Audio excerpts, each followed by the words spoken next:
I don't think they ready for you, Attorney Griggs. Justicefighter. The Justicefighter. Yeah. Meanwhile, at the Hall of Justice. Well, I'm a giant slayer. I fight giants, and I drop them. This is the Justicefighter, and I approve this message. What's going on, guys? Attorney Gerald Griggs, the Justicefighter. Hot off the press on this February the 15th, a settlement has been reached in the collusion case, the NFL, by Colin Kaepernick and Eric Reid. In a post on Twitter about 3 hours ago, their lawyer, Mark Garagos, announced that there was a settlement between the NFL and Colin Kaepernick in regards to his collusion case against the league. If you remember, Colin Kaepernick was taking a knee against racial injustice and police brutality, at which point, after his contract ran out, he was not signed by an NFL team and has been out of the league for the last 2 years. Well, early today, his lawyers and the league released a statement on Friday saying the matter had been resolved confidentially.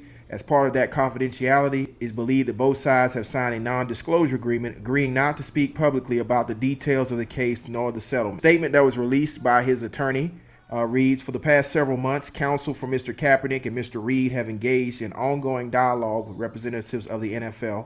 As a result of those discussions, parties have decided to resolve the pending grievances. The resolution of this matter is subject to a confidentiality agreement, so there will be no further comment by any party. And so, as we know, again, Mr. Kaepernick alleged that the league conspired to keep him out after he began kneeling during the national anthem during the 2016 season. Multiple players from the NFL adopted his protest in 2017, hoping to draw attention to social justice and racial inequity issues. The action sparked a political firestorm when the 45th president of the United States started making derogatory comments about the players that were kneeling and made it the central issue for the league for nearly a year, that instituted a rule that barred players from protesting during the national anthem, and that rule has since been shelved by the NFL and now appears to be dead for all intents and purposes. The NFL Players Association released a statement as well, supporting the statement between the league and players. Today, we were informed by the NFL of a settlement of Colin Kaepernick and Eric Reid's collusion cases. We are not privy to the details of the settlement, but support the decision by the players and their counsel. We continuously supported Eric and Colin from the start of their protest, participated with their lawyers throughout the legal proceedings, and were prepared to participate in an ongoing trial in the pursuit of both truth and justice for what we believe the NFL and his clubs did to them. We are glad that Eric earned a job and new contract with the Carolina Panthers, and we hope Colin will get an opportunity as well. So let's kind of talk about this. Many people on social media are asking the question, well, is the NFL protest and the NFL boycott now over? That Mr. Kaepernick has now resolved his collusion matter, and that remains to be seen. But we need to take a step back and realize what this protest really accomplished, and it accomplished quite a bit. During the middle of the program, a players' coalition was convened, and they negotiated with the league and got $89 million for social justice initiatives that the league will now participate in. We saw a league-wide participation in the Taking a Knee initiative during the 2017 season. A new conversation on social justice was entered into by many leagues, but particularly by the NFL. We saw Mr. Kaepernick earn a contract with Nike that is now paying him, for all intents and purposes, supporting his career.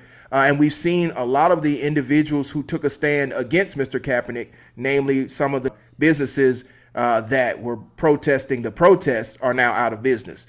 So we've seen a lot of progress since the inception of the protests. So we need to remember that. In 2 years of protests, we've seen a settlement reached in the collusion agreement, $89 million from the NFL to social justice initiatives.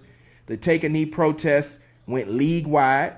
We saw the lowest rated Super Bowl in 10 years, and we saw historic lows in viewer ratings and the birth of 2 new professional football leagues.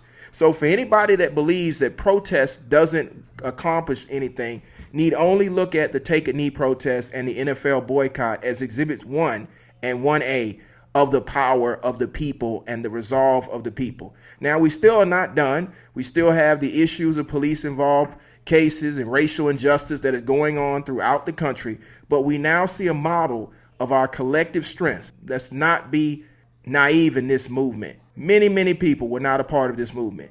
Many, many people that are now sounding and talking in social media about the movement were watching the NFL.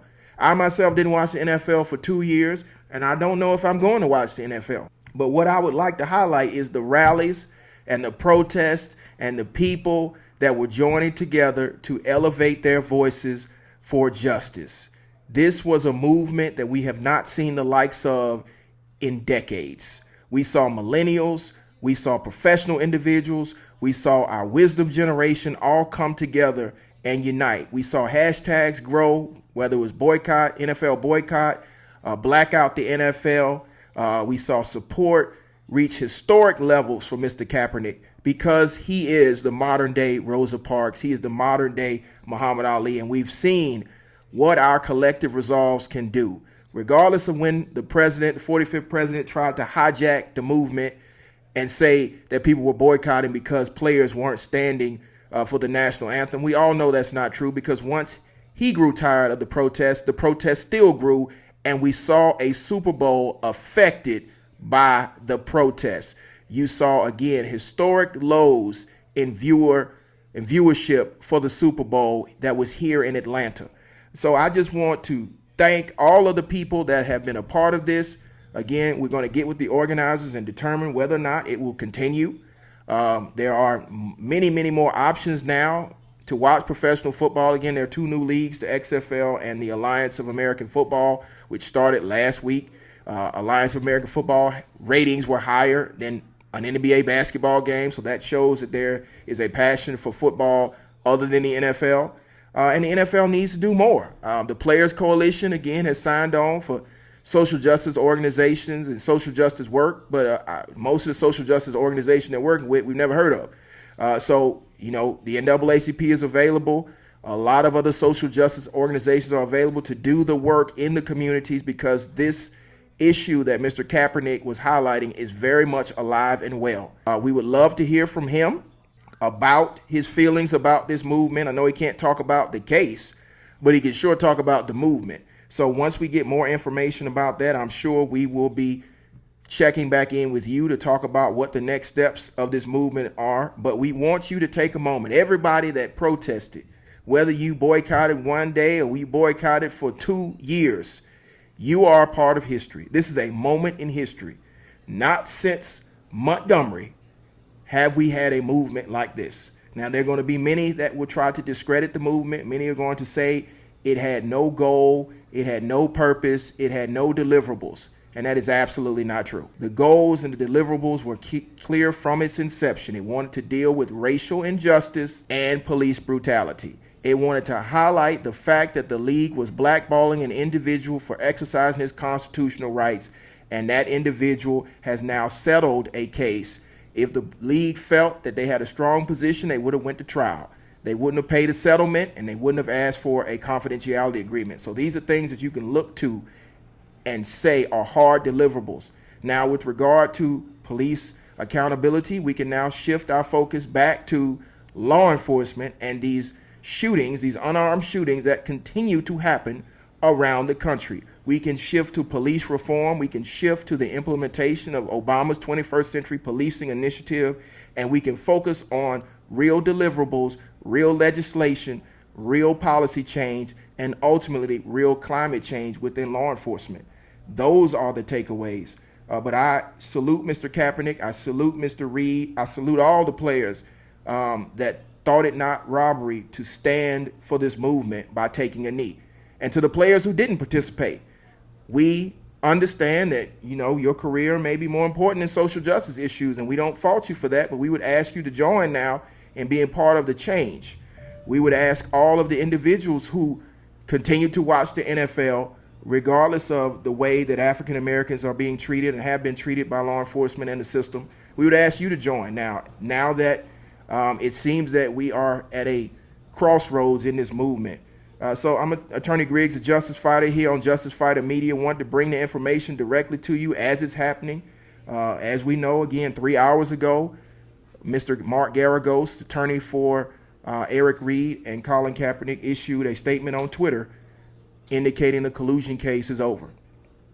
So again, the activists have to get together and circle together and see what we're going to do in response to this. But the success of this movement is quite clear. 2 years, settlement agreement, $89 million. Take a knee protest league-wide. Lowest rated Super Bowl in 10 years. Historic lows in viewer ratings. The birth of 2 new leagues. The birth of social justice initiatives. The birth of a new form of protest that was nationwide, that was coordinated, and that had a drastic impact, that it even reached the highest levels of our government, namely the President of the United States. We haven't seen that type of sustained struggle in a long time by the masses. So I salute the masses. I salute the organizers. Honored to just have been a part of it, but we still have more and more work to do, and we still cannot take one step back. So this is Attorney Griggs, the Justice Fighter, here on Justice Fighter Media. Told you I was going to bring you all things in the law, all things social justice, and of course, all things in the movement. This is Attorney Griggs. I'll catch you on the next episode.